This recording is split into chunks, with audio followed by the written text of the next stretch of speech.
Let's keep Cole really fired up here, and let's talk about Auburn a little bit. This happened right after our show, really, so this is not breaking news or anything, but it is the first time we've gotten back together.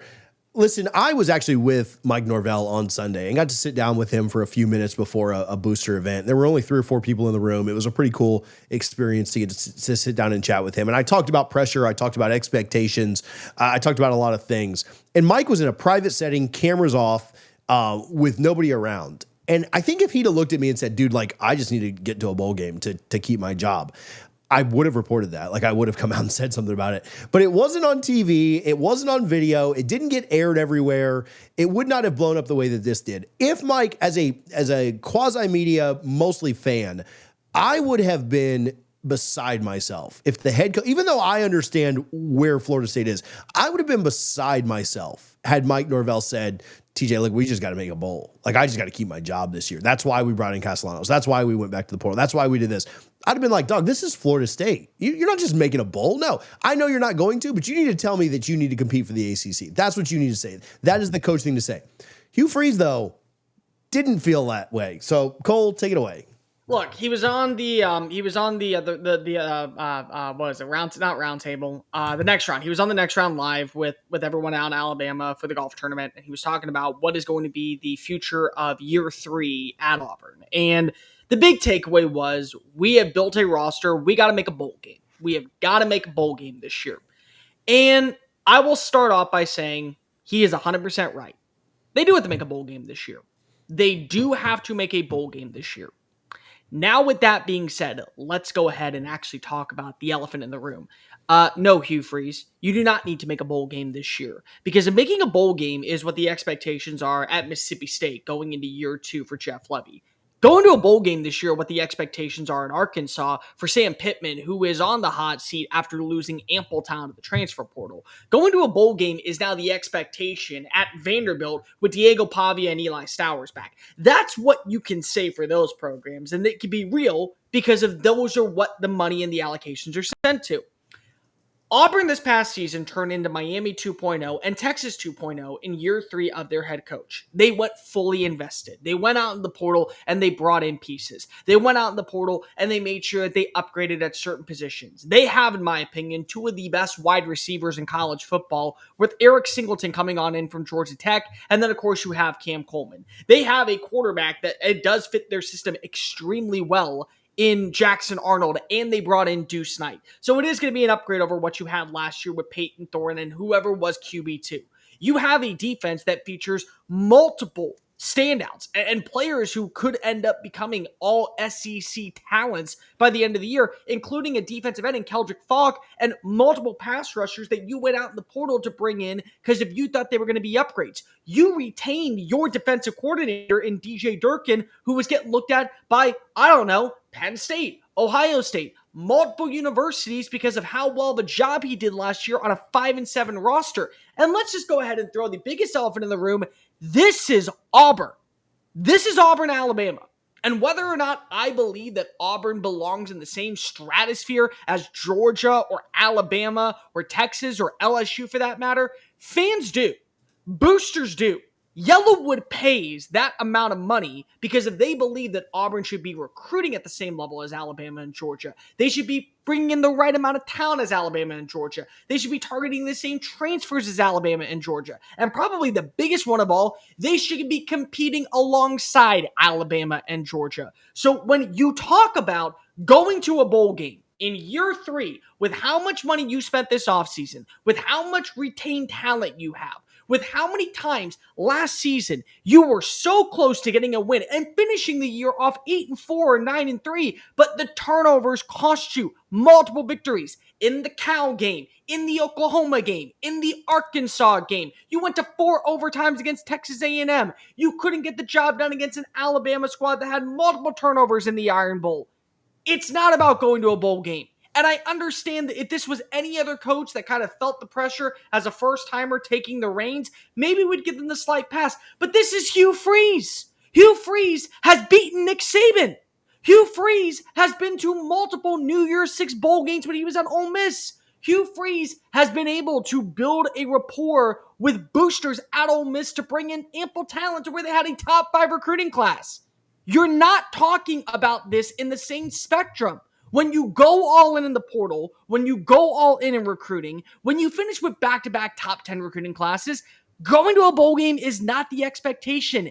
It's not even the standard.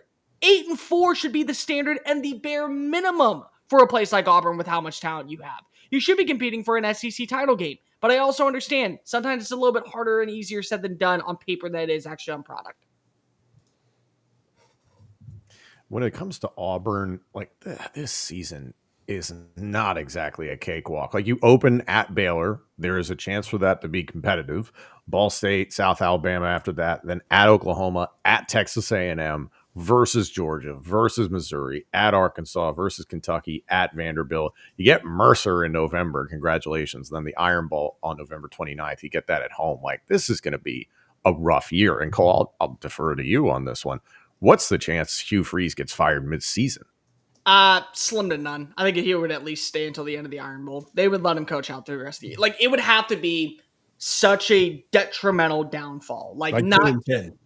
Like if they drop the Baylor game, no, right? I mean he's feeling the heat, but he's not gone after the Baylor game. He's not. It's not going to be a Scott Frost 2.0 where 2 weeks into the season they say, you know what, this was a bad idea. We should have just gone ahead and cut our losses last year. He'll be there going up to the Iron Bowl, but there is no guarantee that he is safe at all. And people are saying, well, what is the expectation this year? Is it going to 9-3? Is it getting to the college football playoff? No, I think if you're 8-4, you save your job because of that schedule does have its tall task. You have to go play in College Station. You have to play against Georgia. You have to play against Alabama. You do have a Baylor team that is vastly improved that I don't think enough people are talking about at a national perspective. But also it's Auburn. And you have 2 back-to-back recruiting classes, and you also have a top 5 transfer portal class. So my big point is, when it comes down to all of those assets being added to your roster, when you feel like that your team is complete enough, but you're still not seeing the results, that's coaching. That's development. That's on you internally as a program. And I'll give a little bit of credit to Hugh Freeze. He said last year, a lot of these younger players that we know are not ready to be in the SEC are going to have to step up in 2024. And guess what? It led to a 5-7 season. But now they've had that experience. And now you add in more experience. And now you add in 2 quarterbacks that you think are better than the one that you had last year. And you put your money where your mouth is in NIL funds. And unfortunately, eventually people are going to get tired of donating money and sums of cash and saying that we believe in this overall identity when the results are, hey, 7-5 in a Liberty Bowl. That's what we expect from Auburn football on any given day. That's the new standard out on the plains in 2025 and beyond. Yeah. Now I look at Auburn. I mean, would people be super shocked if they were 2-4 by the time they played Missouri? Well, hold up. They would Baylor, Ball State, at Baylor, Ball State, South Alabama, at Oklahoma, at Texas A&M versus Georgia. Like I say 3-3. 3-3, sure. But 2-4 is not out of the realm of possibility. It's not if you have terrible quarterback play. And I think that's what, because if here's the thing, their arsenal is so well put together. And their offense in general, I think is very solid. I love what you have in Cam Coleman and Eric Singleton, but I think that their run game is going to be fine. You still have Damari Alston. I think their offensive line is going to be better than what it was last year. And you're asking Jackson Arnold to just be a facilitator. Be a point guard. Find your targets. Don't put the ball in harm's way. Take off and run and get a first down if you have to.